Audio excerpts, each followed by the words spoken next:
အကယ်တော့ဒီမိုကရေစီနဲ့လူ့အခွင့်အရေးပါတီကနေပြီးတော့ဒီလာမယ့်ရွေးကောက်ပွဲမှာရှင်ပြိုင်ဖို့ရွေးကောက်ပွဲကော်မရှင်ကိုယ်စားလှယ်လောင်း18ယောက်တင်တဲ့နေရာမှာ18ယောက်ပယ်ချခံရတယ်လို့သိရပါတယ်။ဘာကြောင့်ပယ်ချခံရတယ်လို့ပြောပါတယ်ခင်ဗျ။ သူတို့ဆုံးဖြတ်ချက်မှာကျွန်တော်တို့ပါတီတက်ကအများစုကိုဒီကိုယ်စားလှယ်လောင်းဒီမွေးစဉ်ကမင်းသားများနိုင်ငံသားဟုတ်မဟုတ်ဘူးဆိုပြီးတော့ငင်းတယ်ပါအဲ့ဒါပဲအဓိကတယောက်နှစ်ယောက်တော့တခြားအကြောင်းပါတယ်တယောက်မှပါလေဆိုရင်သူကလားတိုင်းရင်းသားတဲ့ကပါကမာလူမျိုးဆိုတာကမာလူမျိုးဖြစ်ကြောင်းဖြစ်သေးရဌာနမှာလူမျိုးစုသတ်မှတ်တဲ့ကော်မတီရှိတယ်ပြောတယ်အဲ့ဒီကော်မတီရဲ့လည်းထောက်ခံချက်ယူပါတဲ့အဲ့တော့နေပြတော့သွားပြီးတော့အဲ့ဒါယူဖို့လားချိန်မမီဘူးပေါ့ဗျာအဖွားကြီးလည်းစိတ်တက်ကြပါပြီဘယ်ဒေတာကိုယ်စားလှယ်တွေကိုပယ်ချခံရတာလဲခင်ဗျကျွန်တော်တို့တင်တာတော့18ယောက်ဆိုတော့ရခိုင်ပြည်နယ်မှာ17ယောက်ရန်ကုန်တိုင်းမှာ9ယောက်အဲ့တော့ရခိုင်ပြည်နယ်က17ယောက်စလုံးအပေခံရတယ်ရန်ကုန်တိုင်းက1ယောက်ပဲလဲနိုင်တယ်ပေါ့ကော်မရှင်ကနေပြီးတော့ဒီကိုယ်စားလှယ်လောင်းတွေကိုပယ်ချလိုက်တဲ့အပေါ်အငယ်ဗာမြန်ပြောချင်တယ်လဲခင်ဗျကျွန်တော်လဲလာသလို့40ရှိ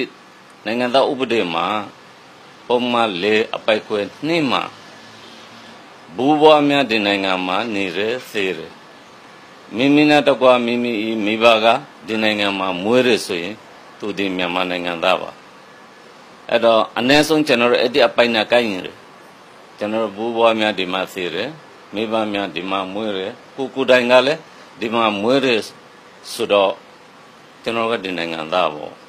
ကျွန်တော်ကအဲ့လိုခံယူတယ်ဒီနေ့ကော်မရှင်ကအဲ့ဒီဥပဒေအပိုက်ကိုလေးလူရှိုးပြီးတော့မိဘများနိုင်ငံသားမဟုတ်ဘူးဆိုတဲ့စကားကိုယ်စားလှယ်တချို့ကိုယ်စားလှယ်လုံးကိုတိုင်ကနိုင်ငံသားမဖြစ်နိုင်ဘူးပေါ့အဲ့လိုအကြောင်းပြချက်တွေပေးတယ်ကျွန်တော်တို့ကတော့နည်းနည်းစိတ်မကောင်းပါလို့ဖို့နေလားလည်းတိတ်မတွေ့ဘူးရွေးကောက်ပွဲကော်မရှင်ထုတ်ပြန်ထားတဲ့စင်းထဲမှာလည်းပါတီတစ်ခုကအနည်းဆုံးမဲဆန္ဒနဲ့3နေရာဝင်ရောက်ရှင်ပြိုင်ရမယ်ဆိုတော့လေအဲ့တော့ဘယ်လိုမြန်လုပ်ဖို့စီစဉ်ထားလဲရွေးကောက်ပွဲဥပဒေမှာပေါ့နိုင်ငံရေးပါတီတစ်ခုတည်းအနည်းဆုံး3နေရာမှာပြန်ရမယ်မဟုတ်ရင်သူဥပဒေအရပြည့်ချင်းခံသွားမယ်အခုကျွန်တော်တို့ကိစ္စကြတော့18ယောက်တင်တယ်18ယောက်ပေခံရတယ်တယောက်ပဲလောက်အောင်တယ်ပေါ့အဲ့တော့ဥပဒေရေးရကိစ္စဖြစ်သွားပြီအငင်းပွားစရာဖြစ်နေပြီကျွန်တော်တို့ဘက်ကမပြိုင်တာမဟုတ်ကျွန်တော်တို့ဘက်ကတော့16နေရာပြိုင်ဖို့တော့စန္ဒပြုတာတယ်ရှောက်လို့အဆိုပြုတာတယ်ငွေသွင်းတာတယ်အဲ့တော့ကျွန်တော်တို့ကလား3နေရာမှာကပြိုင်တဲ့ပါတီဖြစ်နေတယ်အဲ့တော့ကော်မရှင်အနေနဲ့ဘယ်လိုမြင်မလဲကျွန်တော်တို့မပြောတာဘူး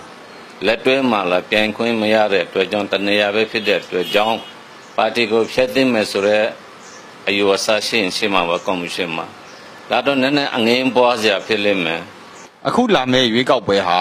တန်ရှင်းမျှတပြီးတော့တရားမျှတတဲ့ရွေးကောက်ပွဲဖြစ်မဖြစ်ဆိုတာကိုအငယ်ဘယ်လိုမြန်သုံးသပ်ထားတာရှိလဲကျွန်တော်တို့ကော်မရှင်ပြည်သူ့ကော်မရှင်ဥက္ကဋ္ဌပါဝင်လူကြီးတရားတော်လုံးမျှတမယ်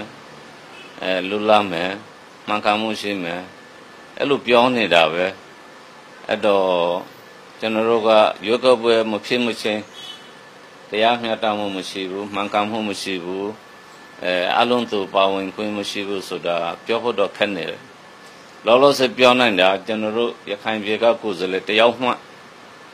ရှင်းပိုင်ခွင့်မရတာအလုံးစုံပါဝင်ရမယ့်ရွေးကောက်ပွဲမျိုးမဟုတ်ဘူးမျှတမှုရှိသောရွေးကောက်ပွဲမဟုတ်ဘူးလို့ကျွန်တော်တို့ပါတီကသုံးသပ်တယ်အငယ်ဦးကျော်မင်းခင်ဗျာအခုလိုတွေ့ဆုံဖြေကြားပေးတာ RFA ကနေအများကြီးကျေးဇူးတင်ပါတယ်ခင်ဗျာကျွန်တော်လည်း RFA ကအများကြီးကျေးဇူးတင်ပါတယ်